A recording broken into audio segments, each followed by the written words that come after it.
If I could tell you there was something out there that could statistically predict for you to make exponentially more money, have 3 times less health problems, and live for 11 years longer, you'd want to know what that is, right? So this silver bullet is wrapped up in the idea that if you operate in your strengths, this leads to higher self-confidence, and higher self-confidence leads to exponentially more income over one's lifetime, a much higher level of health, and a longer life. How awesome is that? I think that's pretty great. So I think that this should be required pre-marriage reading along with the 5 love languages and crucial conversations. I've done both a Facebook Live and a podcast episode on crucial conversations, and eventually I'll do one on the 5 love languages as well.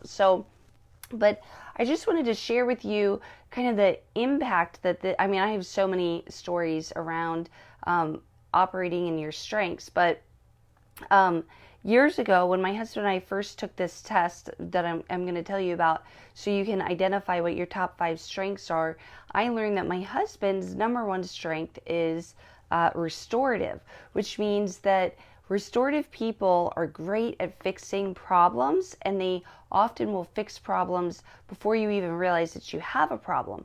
So if you have a restorative person on your team, or if you're like married to a restorative person like I am, it's so important to recognize when that person solves your problems or when they prevent problems from even happening. And when I understood that about my husband and I started doing that, I can't even it was just so awesome. I felt like it improved our relationship so much just because I was able to see, I was able to recognize what Hunter was doing. Also being, hey there, being married to a person with a restorative strength is just like such a blessing. But it just really grew our relationship because I was able to recognize and appreciate Hunter's strength, which his strength happened to be something that is sometimes hard to recognize because he's fixing problems before you even realize you have a problem. So anyway, about 4.5 years ago, Hunter and I are really involved in our church, and our pastors asked us and all of our leadership team to take this test, and it's called Strength Finder. So there's a few different versions of Strength Finder. Tonight, I'm going to be focusing on this book, Strengths-Based Leadership. But basically, Strengths Finder was developed by Tom Rath and Barry Conchie, but they worked with, I think Tom Rath used to work within Gallup data, and through all of this data, they were able to develop this online quiz. So you can go on Amazon or wherever and order the Strengths Finder or Strengths-Based Leadership book. Take this 20-minute online quiz, and then it'll give you a report of your top 5 strengths. So it'll look something like this. Now, this is a Strengths-Based Leadership book, so it'll also, I'll get into this later, but you see these are my top 5 strengths. And then you can pay a little bit more money, which this was my Christmas present to myself last year, and you can get all 34 strengths listed out for you. So you can do that. And so basically what StrengthsFinder does is it's identified 34 strengths, and what you want to learn to do is operate in your top, know your strengths, know your weaknesses, operate in your strengths, and just manage your weaknesses. And this is another super cool handout. This is called balcony and basement, or you could think about 2 different sides of a coin. So every strength has its good side, it's the good side of the coin, and then the bad side of the coin. So once you know your strengths and once you know the good side and the bad side of the coin, you can also learn to just how you can operate better yourself and serve other people better. So an example of that, my number one of my top 5 strengths is achievers. So achievers like to achieve things. And the balcony of achievers is tireless, strong work ethic, leads by example, go-getter, and hungry.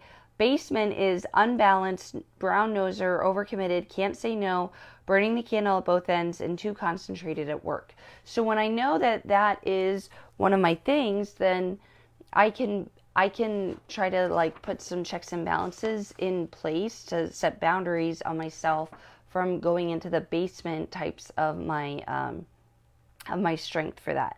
Okay, so that's kind of like Strengths Finder and finding out your top 5 strengths in a nutshell. And then strengths-based leadership, I love, because I love all things leadership, is sort of the sequel to that. And strengths-based leadership says that there are 4 areas of leadership. So those 4 areas are executing, influencing, relationship building, and strategic thinking. And within the book, there's like just a very brief chapter on each strength.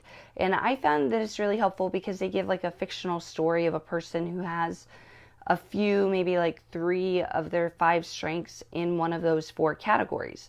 So what's important as a leader to know is that when you're building teams, whether they be paid teams like you're somebody's boss or maybe your volunteer teams, I've had both, both in ministry and with different businesses, you want to build healthy teams. So within our church, almost everybody that is in leadership on any level takes the strengths-based leadership quiz.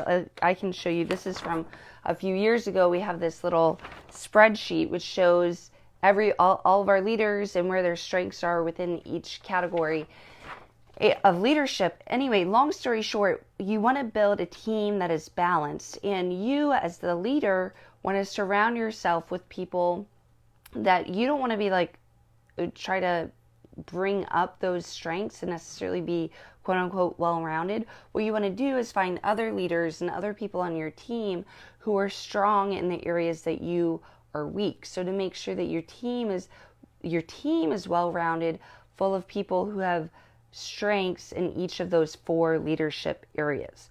So so what else is awesome about this book, I really highly recommend you actually order the book, is then there's one page front and back for every strength. And it tells you just a summary of what the strength is, and then the 4 areas within, there's like 4 types of leadership, and then there's 4 ways that leaders lead, I should say. And those are to build trust, show compassion, provide stability, and create hope. So I'm going to find the achiever, and just to give you I'm not going to read all of it. Maybe I won't. But yeah, I don't think I will to save time. But the point is, those with every leader, every strength within those 4 areas, you want to see how you can use your strength to lead, to create hope and provide stability, etc., etc. So there's this one pager front and back that tells you for that strength how you can provide those things in the areas of leadership. And then it says if you have someone with this strength on your team, this is how you can lead them. And this is so powerful because one of my strengths, when I read the one pager on it, it explained that it is not good to put this person in a lot of meetings because they don't like meetings. I'm very high on the executing, so I like to get things done. 3 of my top 5 strengths are in the executing category. So it's better if you are leading me to let me go out and do stuff. And I always thought that I was like there was something wrong with me or something because I really hated being in meetings, and I could tell that other people really loved being in meetings. And I've done a lot of work over the years. I've read books on Death by Meeting and Michael Hyatt's book on how to run an effective meeting, and I even had trainings in high school. But even still, I just really hated meetings, and I always thought there was just something wrong with me. But then I discovered that's just not necessarily my strength. Now, once you know your strengths and you know the balcony and the basement and how to best lead, within those 4 areas of leadership, this is not a get out of jail free card to say, well, it's just not my strength to be in meetings, so I'm never going to go to a meeting. You can't do that. But at least I, one, didn't feel like there was something wrong with me when I was sitting in meetings and not enjoying it. And 2, I could lead up when appropriate, and I could communicate to people that were above me that it's really not the best. You are not maximizing me on the team by putting me in a lot of meetings. And like I've had bosses really work with me on trying to minimize the amount of meetings that I have to be at and really being strategic at that. And then I myself, when I'm leading myself, if I'm leading within a different business, I am careful to really minimize the amount of meetings I'm in. And Michael Hyatt calls it sudden accept syndrome, to not necessarily accept every meeting invite that I get. Okay, that was a little bit of a tangent, but I just wanted to give that as an example. So what I want to encourage you as some action steps to do today is to you yourself take the strengths-based leadership test, have people in your family take the strengths-based leadership test, and then have your employees or your team members take this test. I can tell you that all of my employees that I directly hire, I have them take this test because it's super, super helpful for me, especially it's part of the onboard process, hiring process. I already said within our church, all of our volunteer leaders, they take this test. It's just so helpful to see how you as a leader can serve the people that you're leading. It's so helpful within your family. And then for the important people in my life, I just keep within Evernote. I just keep a note of what are my top 5 strengths, what are Hunter's top 5 strengths, what are my teacher's top 5 strengths, and then other really close friends and family of mine that have taken the test. And then sometimes I'll just refer to that before I pop into a meeting just to refresh my memory. It's really helpful. So once you've taken the test, and other people have, keep like a note in your phone, and then just review it periodically, like before you do an employee review, or just especially for yourself, I would say at least once a year, just peruse over what your strengths are. And then I just wanted to touch on how this impacts how I parent my children.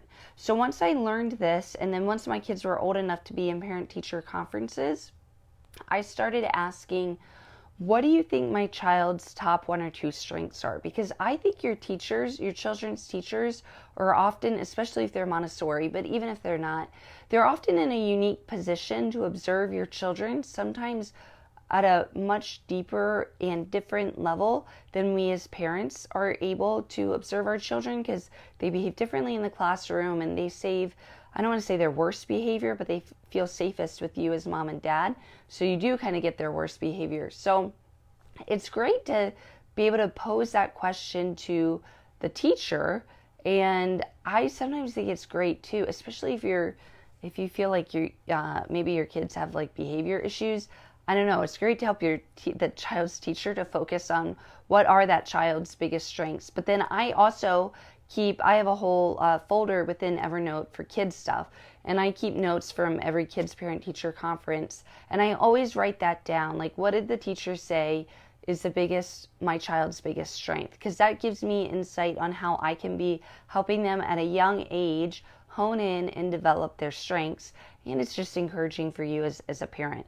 And as children, to be wary of, this is totally the opposite of our culture, but to be a little bit wary or cautious of a well-rounded education, a liberal arts education. Now, I mean, I'm not saying throw the baby out with the bathwater, but I am saying to just shift your perspective a little bit to see over the long haul, how important it is to help your kids focus on their strengths and just manage their weaknesses, versus what I think most people tend to do is, if a child brings home a report card, look at the things that are the lowest and then think about how you can bring it up. So those are just 2 small tips that how you can incorporate this strengths-based philosophy with your kids. So you guys can comment below whatever you feel like was the most helpful. I hope you got something from that.